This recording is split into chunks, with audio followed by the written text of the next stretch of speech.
norm, always causing pain. But in this city, ain't nobody in our way. We're the kings of the night, here to stay. Hill Shit Podcast, where the bad boys reign, never following the norm, always causing pain. But in this city, ain't nobody in our way. We're the kings of the night, here to stay. We're the kings of the night, here to stay. We're the kings of the night, here to stay.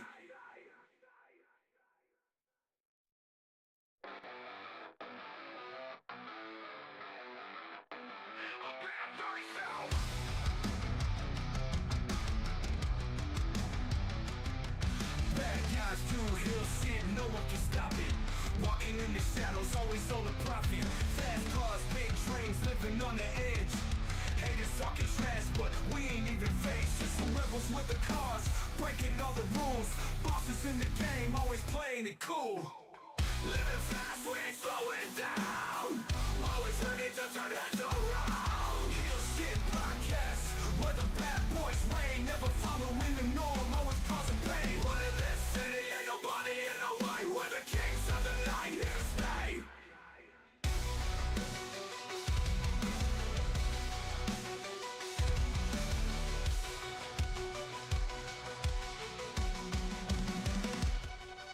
Chasing that money, living for the thrill, aiming for the top, gotta make the kill. Street smart, no room for the weak. Cross us once, you'll feel the heat.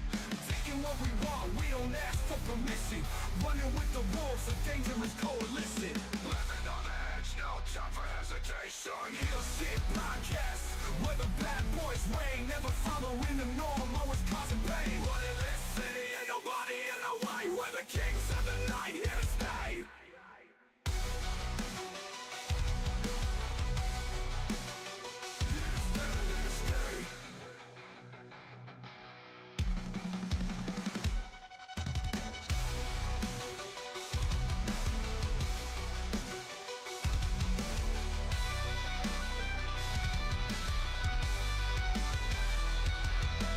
Living on the edge, no time for hesitation. Hill Shit Podcast, where the bad boys reign, never following the norm, always causing pain. But in this city, ain't nobody in our way. We're the kings of the night, here to stay. Hill Shit Podcast, where the bad boys reign, never following the norm, always causing pain. But in this city, ain't nobody in our way. We're the kings of the night, here to stay. We're the kings of the night, here to stay. We're the kings of the night, here to stay. Viewer discretion time. Viewer discretion is advised. What up, Heel Faction? Welcome back to Heel Shit. Why do we call it that? Because bad guys do heel shit. I'm Dark Cordz, that's Draven Grimes, this is Talkin Shit, and we're going over Survivor Series, and this is Talkin Shit, so it won't just be what moves there were, okay? Going over Survivor Series, we got Rock being a fucking mark, and if there's time, we'll get into some other shit. Right now. After this. Cool. Living fast, we ain't slowing down. Always ready to turn heads around. Hill Shit Podcast, where the bad boys reign, never following the norm, always causing pain. How you doing, man? A little bit better day by day. That's A little good. bit better. Yeah. So, I don't know what I did, but I think we're only streaming to YouTube and Twitch right now. Yeah, I've not got the kick notification yet. Yep. Don't know why. Fuck it. If you're on YouTube, take advantage of it. Yep. Wherever you're watching us from, please give us a like and subscribe or follow, whatever you're watching. Also, while the merch on the merch store has been changed to non-Black Friday prices, I just noticed that I didn't change the prices on the YouTube store, so you can get this at cost still. And maybe I'll change it tomorrow. Maybe not. Maybe. So, Maybe. what's going on in your world? Oh, another beautiful day in paradise. My boss certainly knows how to toy my emotions. That's for fucking sure. Yeah, tell us about that. Making sure this is the actual card. This looks like the actual card. Good enough. Yep, that's good enough for me. So, as one does, I like to check my pay stub the day before just so I can figure out what money's going where and what can be put in savings and what can be called my below me money, so to speak, which is usually generally little to none, but it is what it is. And I check it, and it's not the amount that I'm expecting. Hmm.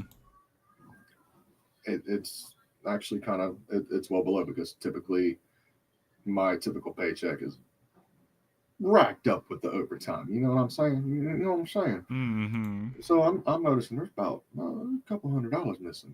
So I go in and I start investigating. Next thing you know, I'm looking at the actual stub itself, and it says bonus. Mm.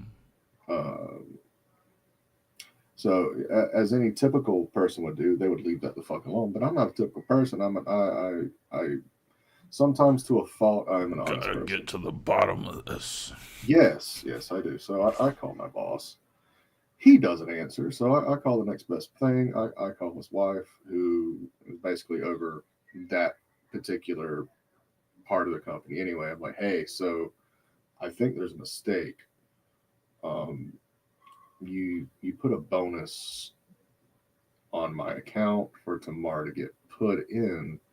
So if you need me to, I'll just go pull it out and hand you the cash back. And she was like, "Oh no. You've earned that. Um, Matter of fact, you are like one of only 2 people that's getting that this year, and enjoy that. That just shows that you've worked your ass off, and you've earned your keep, and we wanted to just give you a little thank you." I was like, Oh yeah, bro, that's awesome. next thing you know, I got tears coming down my fucking face, and I'm like, you have no idea how fucking broke we are right now because of this move, and having to put more money into the car. It's just like, yeah, it's like the big fucking relief. And no, I'm not saying by any means that my job's easy. I know my job's hard. I work my ass off. You know this. Oh, for sure. Because you hear me bitch about it quite a bit. For sure. But it's nice to know that I generally work for good people, because that is very few and far between in this day and age. Mm-hmm. So yeah, she made old Dravy Wavy cry. But that was this morning. We're here tonight. We're here to talk some shit. We're here to talk shit about the biggest mark in the history of fucking wrestling. So, and I ain't talking about Hulk Hogan. In the history of markdom. So, you remember back at SummerSlam? Bad Blood. Bad Blood? Yeah, it was Cody and Roman versus Bloodline. It was Okay. the main event of Bad Blood. So because they remember opened back the show with Hell in a Cell. So, guys, remember back when... I'll cut that shit out. Remember back at Bad Blood? We're doing it live! Fuck it! We'll do it live! Fuck it! Ow, hurts. Ow, shit. Ow, fuck. Ow, All right. ow. No more laughing. I'm good. No, fuck that. That's what we're here for. I suffer from my art.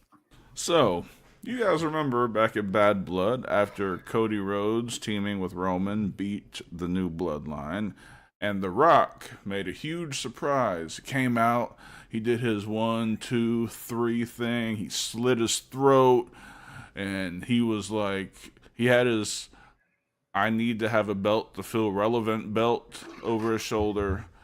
And you remember how it was, a real, like, everyone was talking about what could happen in the future because of this. Like, this was going to spark a long-term storyline. Maybe Us even the included. WrestleMania. Us included. Nope. Ladies and gentlemen, that is not the case.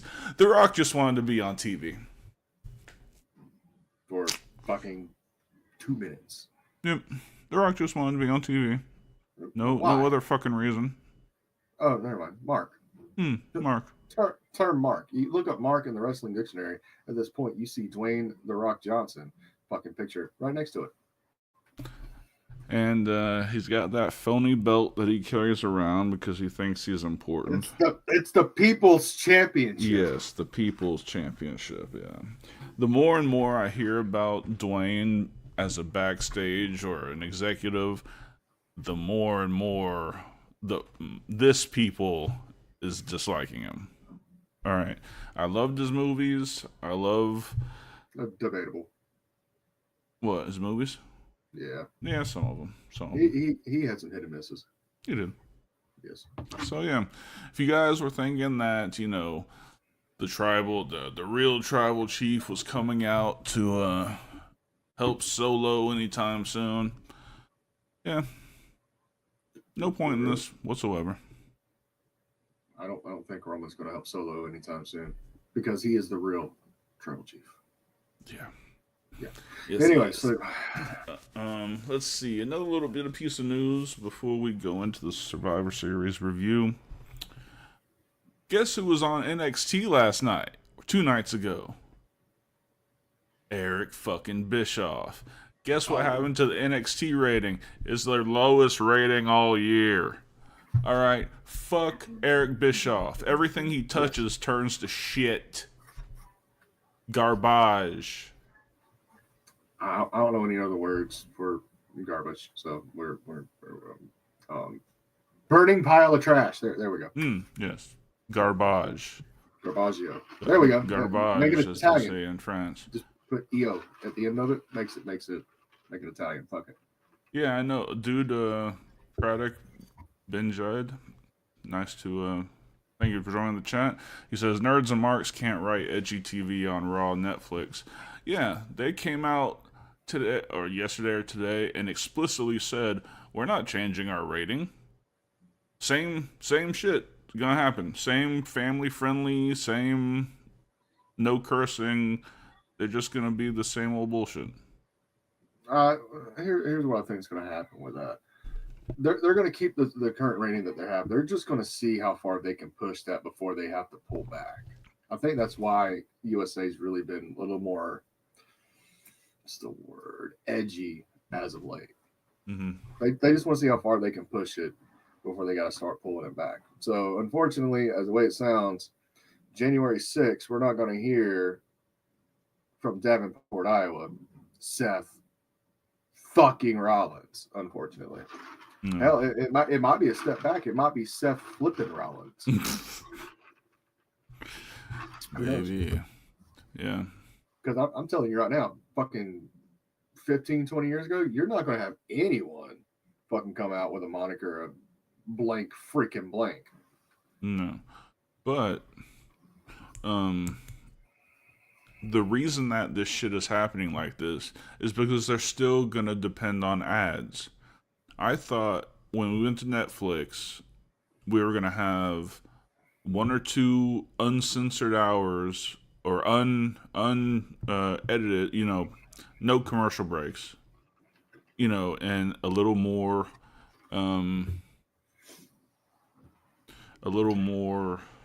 you know what I'm trying to say. Yeah, and piggyback off Braddock just said, Triple H said that the WWE is going to be better than the Attitude Era.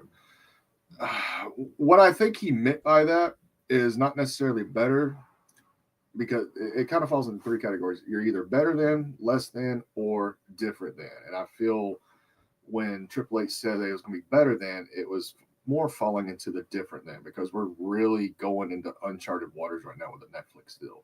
Yeah. Whereas, we kind of played with it in the early 2000s. Sometimes they have that 11:05 mark go to like 11:15, sometimes 11:30 the latest. Mm.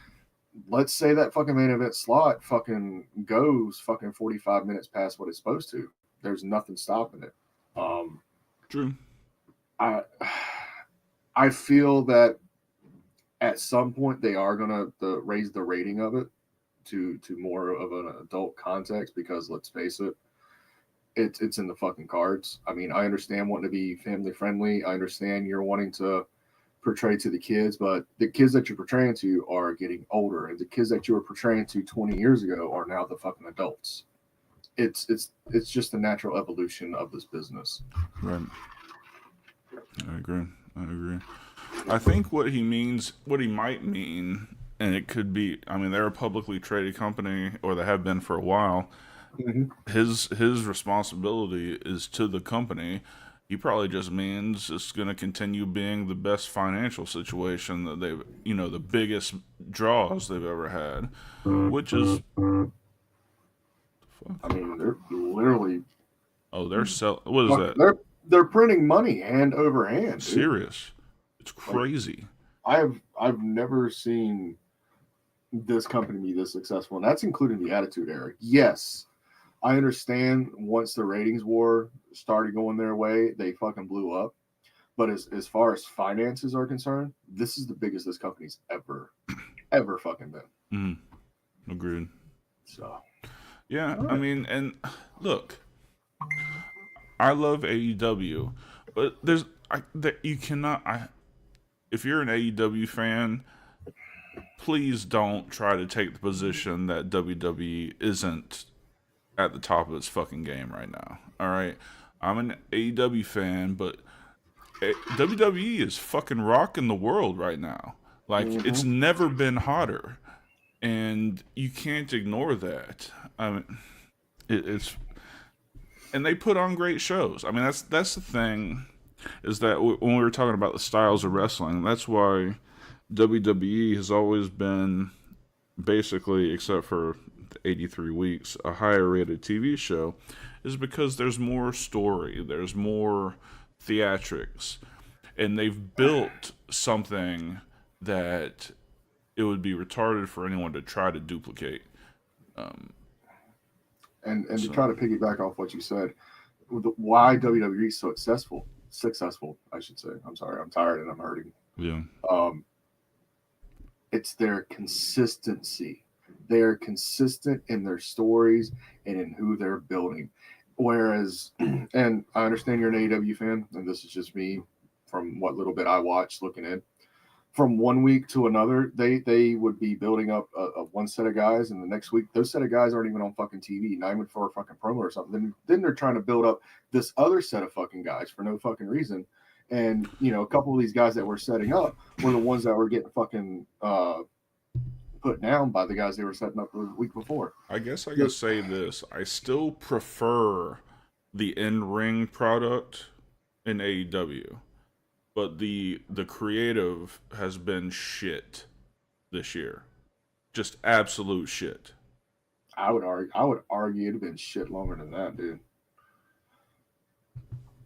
And I would even argue, like, even while Punk was there, the creative was shit, and that's that's saying something for me. Product says, "Do you know why they aren't telling the fans?" Called the Nerds and Marks that it's a family-friendly show.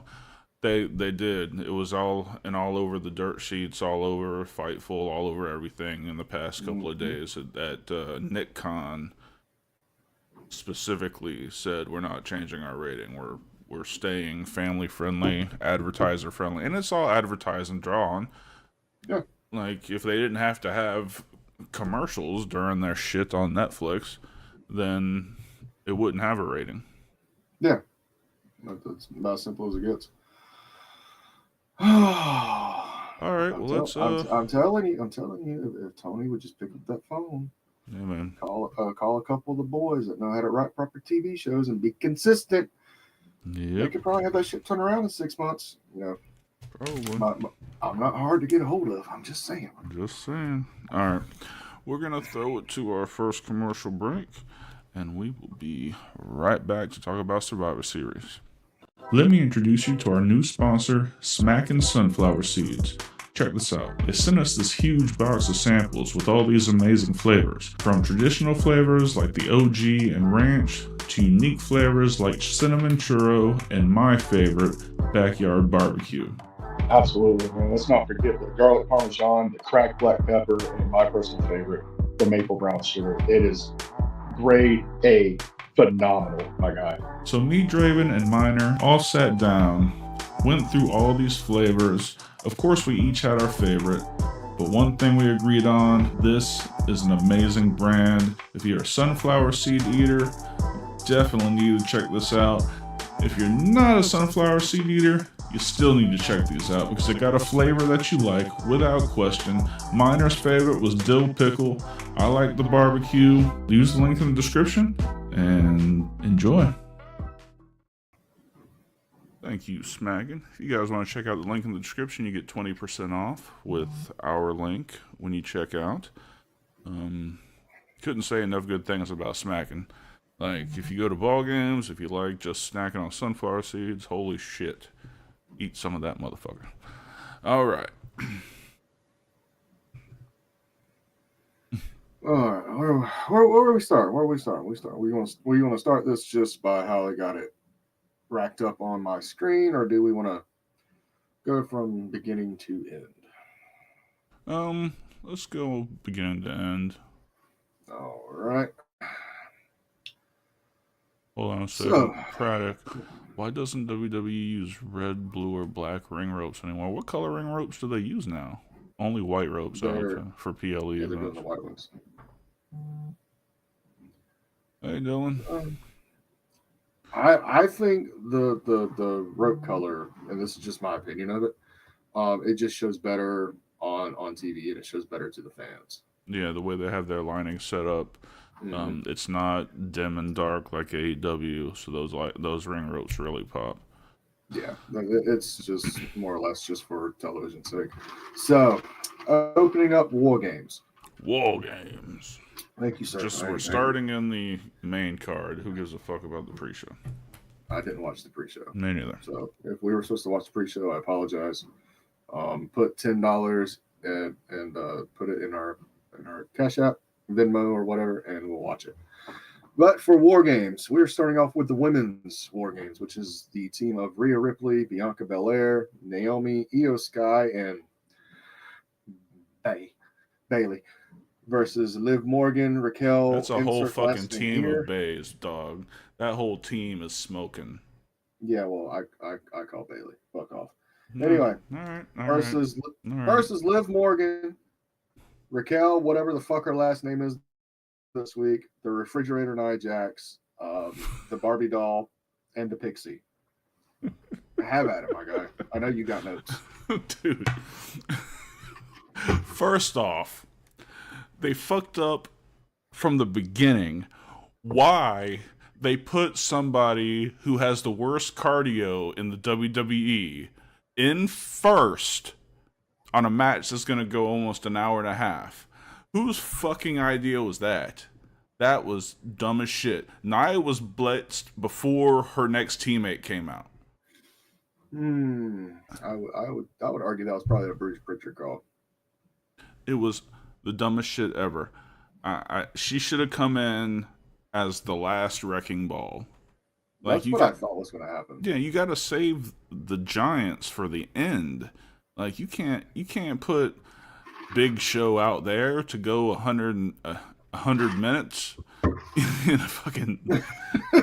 Come on, dog. You can't do that.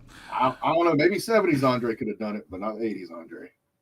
How many botches did you count in the first 5 minutes? Like, at least 4. I lost count. I'm not gonna lie. It was bad. It was fucking.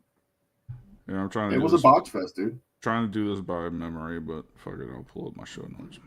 I got your show notes right here. Okay. All right. Nia's chair shots. Holy fuck. I got one word for you. Are you ready? Are you ready for it? Are you ready? Brother. They're fucking Hogan shots. Like it's bad. All right. And then it wasn't just her. Like Lorray was hitting chair shots like that. Fucking even Bianca came in and started hitting horrible fucking chair shots. Come on, dog. Come Yeah, on. yeah. Now, one thing um,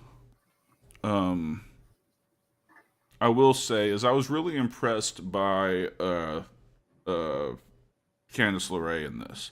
Like, I knew she could go, but she didn't look out of place there.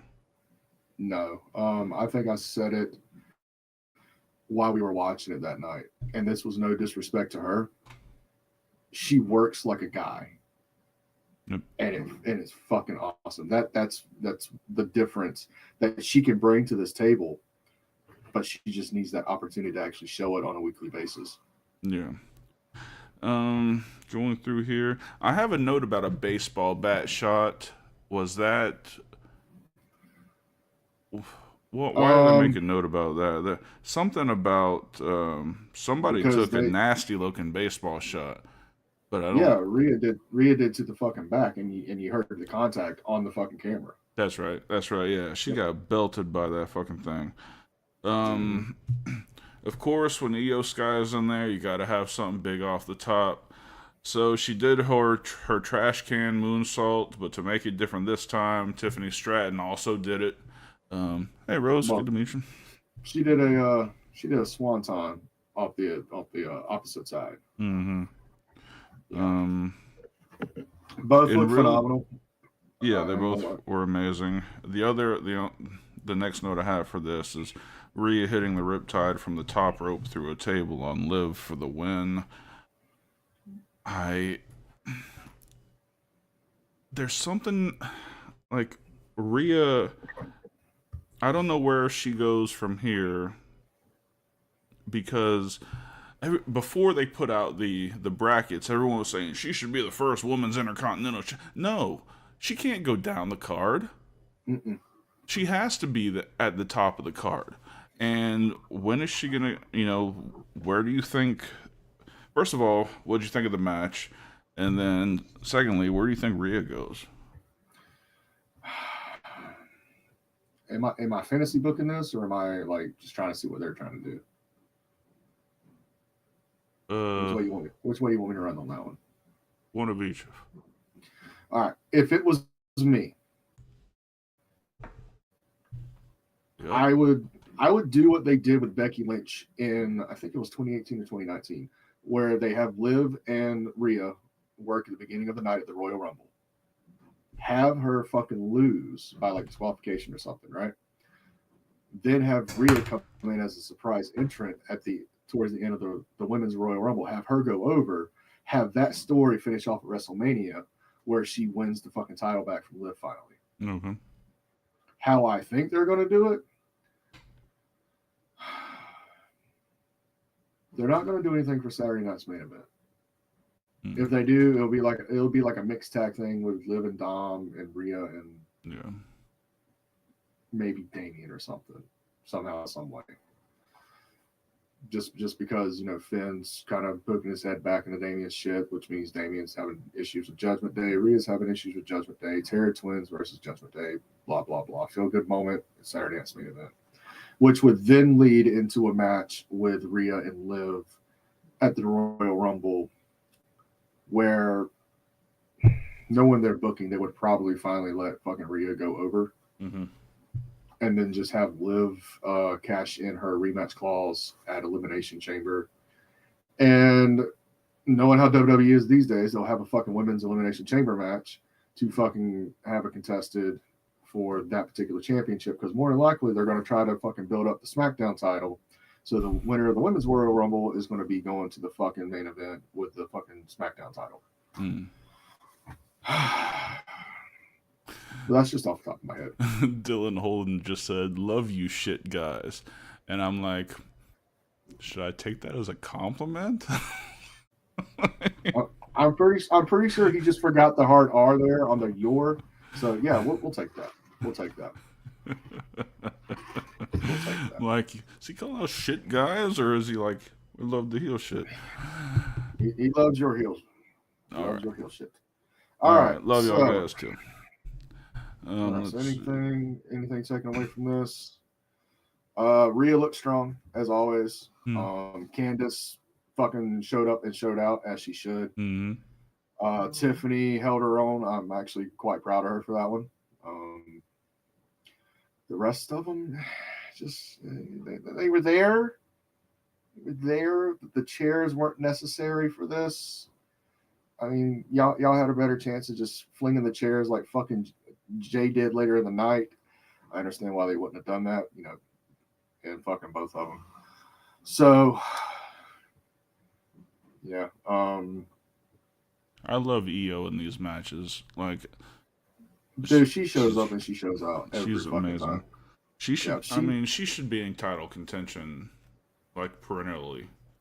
Maybe that's where they go with the Royal Rumble. Maybe they let her go to the Royal Rumble and they redo Becky versus Io. Maybe. Becky Io 2, fucking main event of WWE Women's Championship again. It's possible. I mean, they had a good showing last year. I feel it could have been better. Yep. So, all right, moving on. Yep. Where's the fucking shit up? Let's see. Next match is LA Knight versus Shinsuke Nakamura. I know you got some shit to talk about this. What the fuck? What the fuck? All right, look. I'm waiting. LA Knight has been a star, all right, for a while. Mm-hmm. He's had a great run, all right? But the ease in which they let Shinsuke win the belt, like, defies reality. Like, you just spent a decade and a half booking him like you have no fucking idea what you're doing. And now he's coming back redone and he just is awesome now? Like, how do you make that work? How do you cross that? You can't book Japanese wrestlers for shit. You bring him back in Shredder's outfit, and now he's the greatest. Like, I know New Japan's Shinsuke was a badass, all right? But you gotta admit that since he's been in the WWE, he's been absolute dog shit. All right, and it's booking. But I don't, and we know, kayfabe, blah blah blah blah blah blah. But what I'm saying is, you can't spend a decade telling me that this guy is no better than any other random mid-carder, and now you're supposed to get us to expect him to be a world beater. Like, it just doesn't work for me. I'm right there with you, but if I may, you're on the right track as far as how they were booking. But his booking really went to shit once he left NXT. Once he got to the main roster, once Vince got a hold of him, that's where it went to shit. When he was in NXT, he was basically New Japan Shinsuke Nakamura in NXT. He had fucking banger after fucking banger after. Sorry, Sheamus, on a copyright infringement. Fuck off. We're both gingers, but still. But once he came to NXT, once he came to WWE, once he did the Raw, once he did SmackDown, he just fell at the wayside. And I hate to say it, it's not just Japanese guys, but in that era, that was all NXT call-ups. Every fucking one of them. Yeah. As far as this current gimmick, I like it. I like where it's going. I do feel they pulled the trigger too soon on the title change. I feel that could have been a decent feud built up. It could have been built. I mean, it probably will be built up to the Royal Rumble, but the title shouldn't have changed there. Right. So, I mean, other than that, I mean, those look good. 3 out of 5 for me. I mean, as far as performance. Yeah, I mean, I like the look, obviously. It's more up my alley. The couple of things that I thought were pretty cool during the match is Cole actually mentioned the IWGP Championship. I don't know what's going on in chat. So, that was a big thing.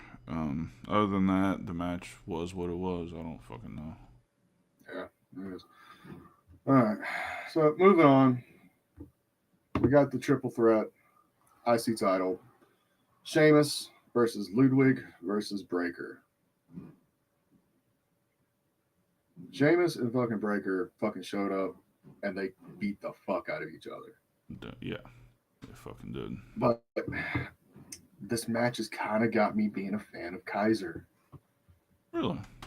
He reminds me of a young Randy, just by how smooth and how arrogant he fucking is. He's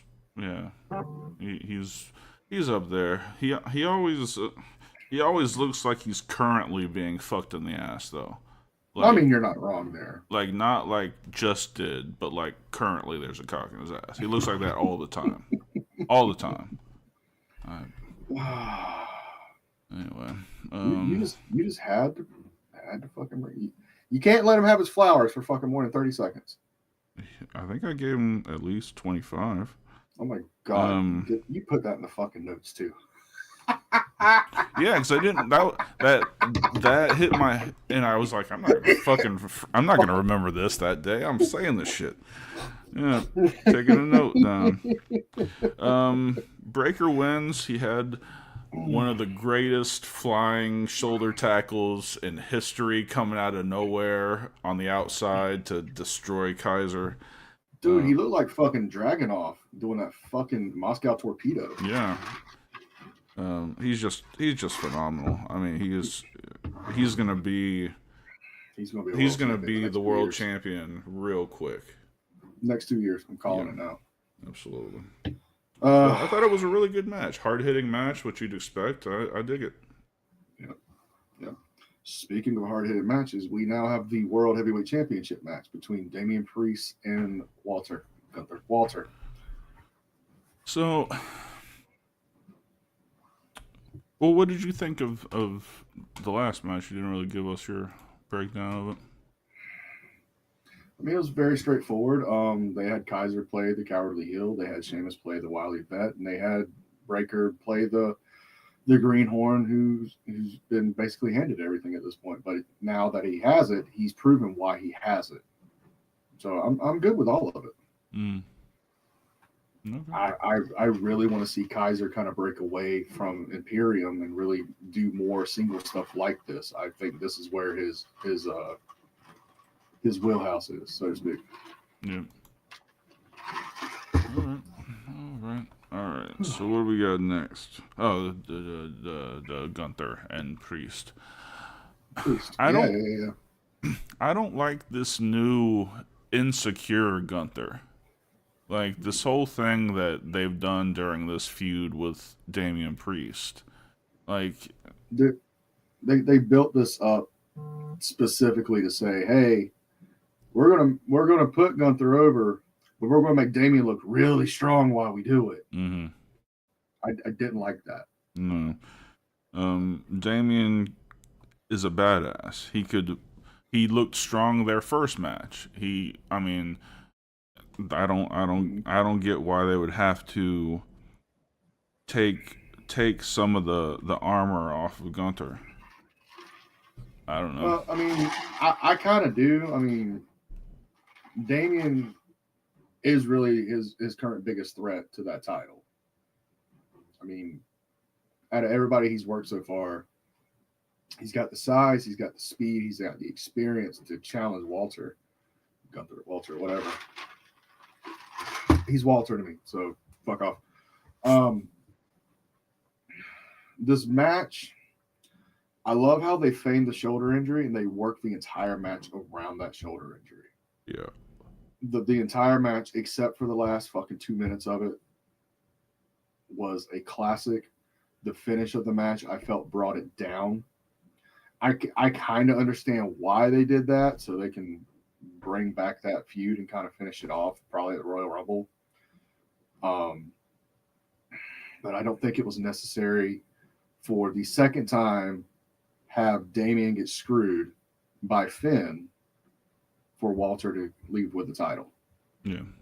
I think this is one of those things where the build up to this match was Walter was basically the underdog in this match, and he needed to prove that he could beat Damian one-on-one. and we kind of got shitted out of that. Yeah. Let's see. I'm so done with Balor getting it. I mean, this priest shit with the Judgment Day has gotten stale to me. Well, I was reading the dirt sheets, Uh, as one does on his lunch break today, and I know how we are with Sports Keto, and we can only take their shit with a grain of salt. yeah. But Ringside also posted this as well. Okay. Is that going into 25, Balor is going to have a very prominent singles run, which they're speculating that if Balor and Priest either work Rumble or work WrestleMania, they're going to bring the Demon King back for that particular match. Okay. So hopefully it's going to be better than what happened with Edge. Just putting it out there. Yeah. So after Balor's interference, Gunther wins with some bullshit version of a head and arm choke. Yeah. And then they went into it. Look, why are they adding 2 new women's belts? This apparently was a part of the show where they went through like the intercontinental brackets and all that bullshit, whatever. But why the fuck is there gonna be more women's belts? I don't know, dude. Read my lips. I don't know. I can't even speculate on this because we talked about this back in March about them getting a secondary singles title. But they've got WWE is basically at this point copying what AEW does. AEW has like fucking counting Ring of Honor stuff, about 12, 13 titles. Not counting their unofficial titles. Well, now counting NXT, WWE probably has more. 18. Fuck. 18 titles from Raw, SmackDown, and NXT, and the fucking Speed Championship for whatever god awful reason. And it's probably going to be 19 because they were heavily fucking hinting that they're going to redo a hardcore title. God damn it! I don't understand it. Like, there is such a thing as too much. Less is more. There's there's very little dichotomy between. There's not a lot of like shit and then pretty good shit and then mid-carders and then upper mid. Like, you don't have that delineation in women's wrestling right now. You've got thanks for showing up. You've got shit like Maxine Dupree. And then you have serviceable. And I guess that's going to be your middle, like everybody from Ivy Nile to Kerry Singh. Like, is this going to be your middle ground? Like, because there's only 4 or 5 that deserve to be called headliners. I agree with that. I don't know what they're fucking thinking. But that was just a tangent. I guess they're just doing a vignette on that. Like at this point, like the only good takeaway from them debuting these titles, it just shows how good the IC title looks on a white strap. That's the only takeaway I got from this. It looks great. It looks great. All the belts with the white strap look good.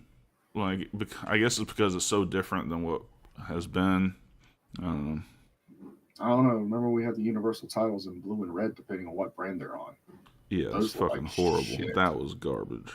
No, I think for me, it's just the nostalgia of the IC strap being white. You know, that's just the strap I grew up with. Yeah, I didn't even connect that. Yeah. Right, yeah. Yep. Okay. All right, so what's next? The main event. The main event. Yeah, we're already there, my guy. All right, so what did you feel about Solo's team coming out all together, including Bronson Reed, who's not in the bloodline, all coming out together versus... I kind of expected Sammy to come out first and separately because he was the hometown boy. You know, they're in Montreal. Everybody loves him. Okay. And I expected Punk to come out alone because he doesn't roll with anybody. But I really expected the original 3 Bloodline to come out together. And even they didn't come out together. So what do you make of that? This at first it was perplexing to me, but I sat down and thought about this the following day. So as far as Solo's bloodline is concerned, there is one leader, there is one tribal chief. That left a bad taste in my mouth. Yeah. There's one head guy, and then everybody falls in line with him, right? Whereas this iteration of the original bloodline, there is no leader. They are all on equal footing, which means they all have equal time. So for me, to see them all come out separately shows that no one is greater than the other. Except for Jey Uso with his fucking 20-minute fucking yeet entrance. Dude, I gotta tell you. Okay. Nobody loves his newfound fame like Jey Uso. Nobody. That motherfucker looks like he's having the greatest time. He looks like a little kid in Disney World. Like, he's having the best time of his entire life right now. And I'm loving it. Jay is like, right now, the funnest thing on Raw, for sure. Oh, yeah. So, I found it funny that Jay came out last also. Well, I kind of expected it. Whoever was going to be the first guy in would be the last guy to come out. So let's get into this match. It started off with Tama Tonga and Jay, who, even though there's like real life fucking bad blood there, they work fucking well together. Tama Tonga and who? Jay? Yeah. Yeah, the Tongas and the Usos have bad blood. There was a Twitter war a few years ago when the Tongas were over in New Japan, blah, blah, blah, blah, blah, whatever. Obviously, they've buried the hatchet to an extent if they're working together on the show. It was... Okay, we got to talk about this. Tama Tonga. What the fuck was he on at Survivor Series? Dude. That motherfucker was a rabid fucking orangutan. Fucking going around the fucking cage. What the fuck? Dude, I don't care what you do on your off time.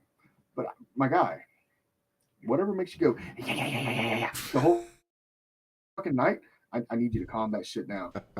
Even if it's fucking Havoc Energy, that's cool. Sponsored, but I need you to calm that shit down. Bring it down some, because you looking like a coked out monkey on the fucking south side of Jacksonville right now. God damn. Yeah, he's really taking that to another level. I didn't see seeing shirts, then it's fucking over for me. So, CM Punk immediately started off doing CM Punk shit. Yeah, slapped fucking Bronson Reed through the cage and started all that shit. That was unscripted. Yep. Just CM Punk doing CM Punk shit. So those are my notes. Tell me about the match. What'd you think about this one?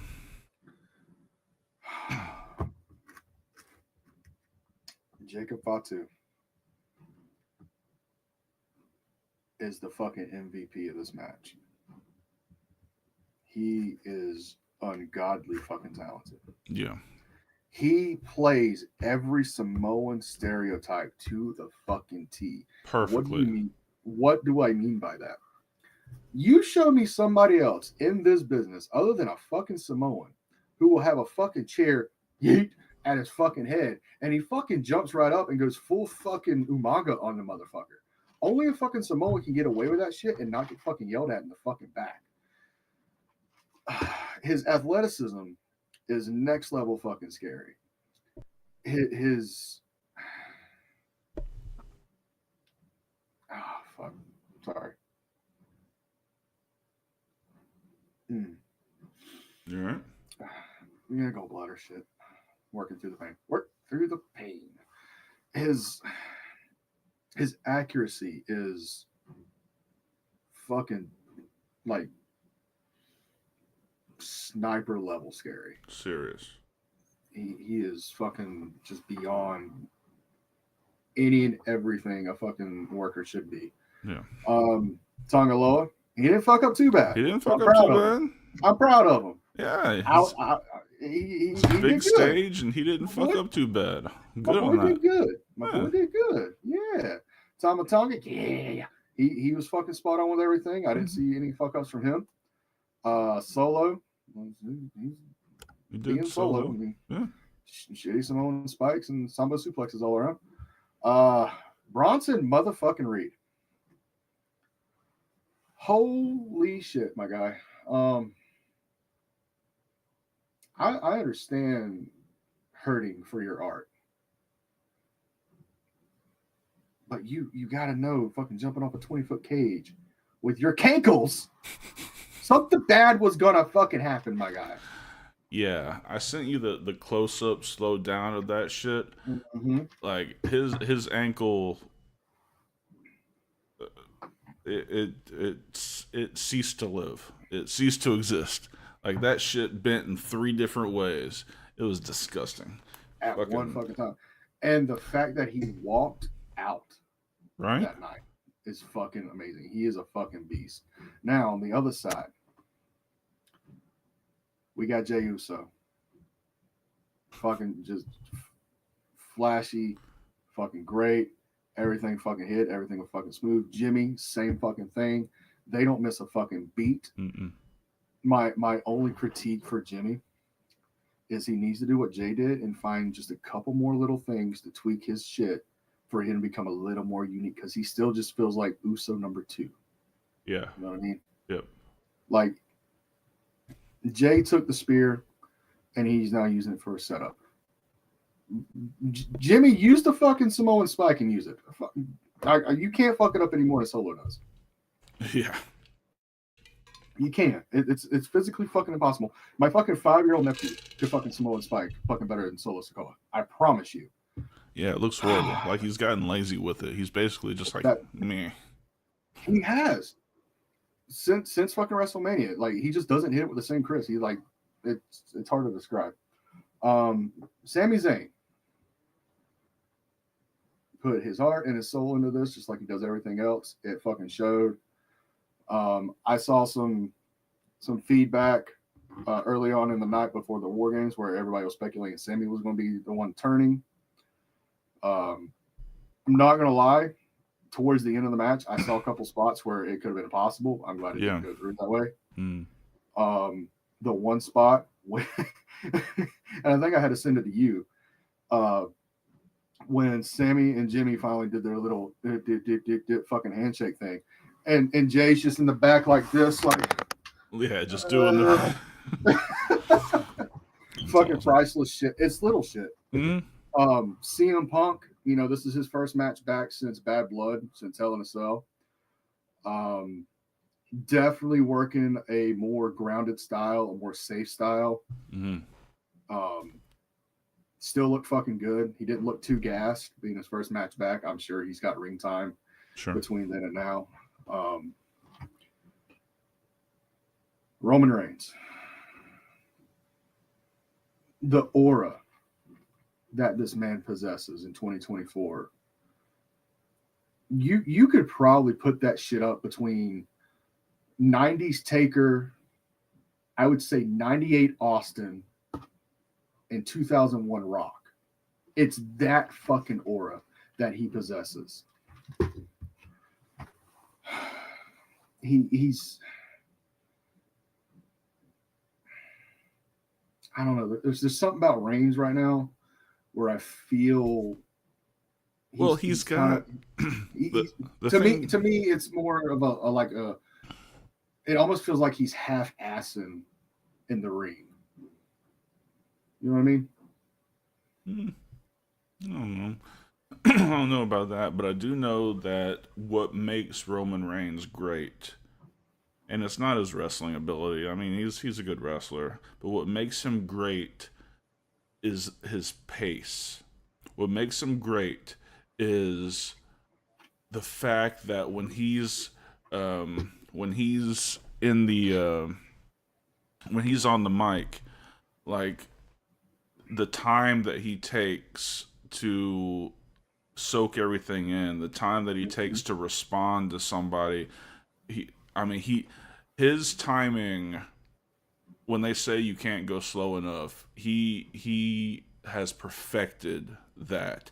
And it's very difficult because when you're in front of that many people and your adrenaline's pumping, going slow is the last thing that your body wants to do. Yes. So I'm just impressed by that. Obviously, being heels, that's our aim to be like that. But he has mastered it, and I think that is what draws so many people to him, is just being able to pace like that. Well, beyond the fact that he's chiseled out of fucking granite right now and all of that shit, but well, going back to what you were talking about, his pacing and his timing, I feel since he's come back at SummerSlam, he's really kind of over relied on that a little too much. Where before, when he was running heel, when he was champion and all that shit, you could tell where he kicked it into another gear, and when it was necessary, he brought it back down to that slower pace. He wrestles kind of like how I would. Mm-hmm. Where now he's like just right here. He's just staying at that low pace until like the fucking comeback. Then it fucking comes to the climax. Then the fucking spear. Then it comes right back fucking down. There's definitely been a change in his pace and in the way he fucking wrestles since he's come back. I mean, granted, he's worked. I mean, this is technically like his third match back. I forgot about Blood Money Mania. So yeah, I mean, he's only 3 matches back since SummerSlam. Mm-hmm, mm-hmm. So I don't know if it's just a cardio issue, but it's not the in-ring thing for me. It's the fact that when it comes to everything else, when it comes to his character acting, when it comes to just the theatrical portion of it, and he's not a great speaker, but he's made it serviceable, and he has that when he gets up to the ring and he goes in and he paces it. That's what I'm talking about. I'm talking about his movements when it's not go time.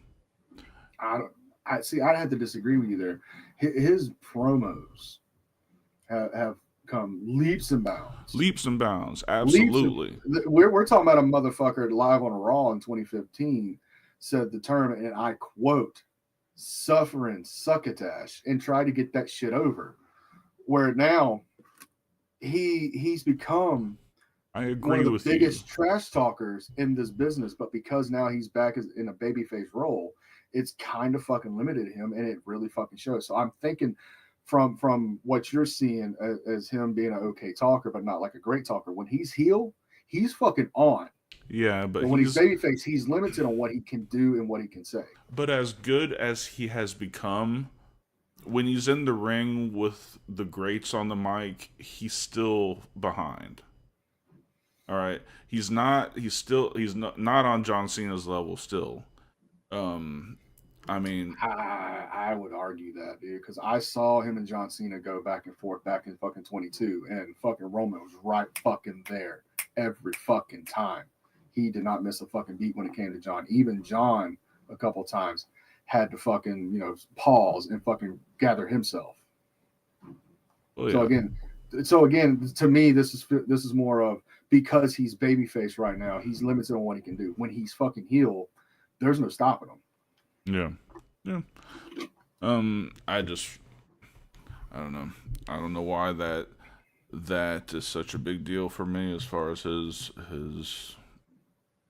outside of the ring pacing and his movements and his acting, like everything is just a perfect storm for him right now. Oh yeah, and he is a human fucking ATM. As long as fucking bloodline shit's going on, as long as OTC shit's going on, that company's gonna make fucking money. Yeah. Loads of money. More But anyway, the OGs fucking go over after everybody hits their fucking finish on Solo. That's something that the bookers at WWE always do well when they're lining up the multi-finisher finishes. Like it always so smooth. It's always so smooth when and you know, every one of them hitting their finisher, Punk saving Roman and then Roman saving Punk. Everybody meshed. The original OG bloodline all meshed together. Punk, you know, lended his services, you know, for the night and did a great job. But yeah, they all. And this all goes back to what we talked about at the beginning of the show. The consistency of their storytelling. It's on par with fucking Hollywood films. Right now it is, yeah. Mm-hmm. For sure. All right. So anything else we need to cover tonight? No, Cool. I was planning on some other stuff, but I think we kept this wrestling, and it was a good show. That's fine. We can cover it next week if we remember it. All Yeah, I right. got So so much. Go ahead and do the pleasantries, my friend. Oh, pleasantries. All right, fine. You pay me good enough for it. Ladies and gentlemen, don't forget this coming up Monday night, live Heel Shit Podcast, 8 Eastern, 7 Central. You boys, Dark Cordz, Draven Grimes. I don't know what the fuck we're going to talk about yet. We're still up in the air about that. We're getting ready for the big 100, episode 100. The big surprises there. So it might just be a fuck around, find out kind of night. Yeah. Probably more likely to just be a fuck around, find out kind of night. If that's good with you, it'll be good with me. We'll just talk about whatever fucking comes up. Come back here next Thursday, same time, 8 Eastern, 7 Central. We'll do Talking Shit with, again, your boys, Dark Cordz, Draven Grimes, where we'll find out what the fuck Dark wanted to talk about this week. He probably talking out his ass like he does all the time, and I'll be talking out my ass like I do all the time. Fuck it. And let's see. Don't forget to find us on all the social media platforms at Heel Shit Podcast or at HSP, Facebook, Twitter, TikTok, Discord, Reddit, all every fucking one. Even MySpace somehow, some way. He's figured that out. Let's see. Live streaming the MySpace right now, bro. Yeah, circa 2005. They've come a long way. They have live streaming capability now. Yeah. And ladies and gentlemen, don't forget the merch. The merch is beautiful. We have some good shit coming up for the Christmas holidays. Stay tuned for that. As for right now, we have the Heel Shit Podcast merchandise. We have Forbidden Kingdom merchandise, Retro Dark Cordz, Retro Draven Guns. Actually, we have new Dark Cordz merchandise on the fucking Streamlabs merch site as it stands. Good top quality shit. We also have the Fuck Logan Paul shirts in the uncensored and the censored one for the snowflakes that can't walk around with the word fuck on their shirts. Unfortunately, you missed the Black Friday sale. Everything's back up to regular costs, but we'll probably have a Christmas sale going on. Well, let me give that one caveat.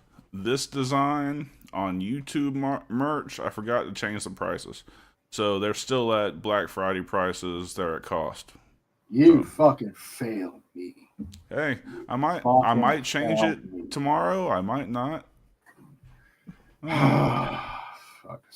This design will never be cheaper than it is right now on the YouTube store. Just say that. Fair enough. Take advantage of it while you can. Let's see. We did that. We did this. That. I think. Like 98% sure we're good. So fuck it. The 2% kiss my ass. Take us home. All right. Well, thank everybody for joining us. I hope you enjoyed it. For Draven Grimes, I'm Dark Cordz. This has been Heel Shit. Why do we call it that? Because bad guys do heel shit. Peace. Heel Shit Podcast, where the bad boys reign, never following the norm.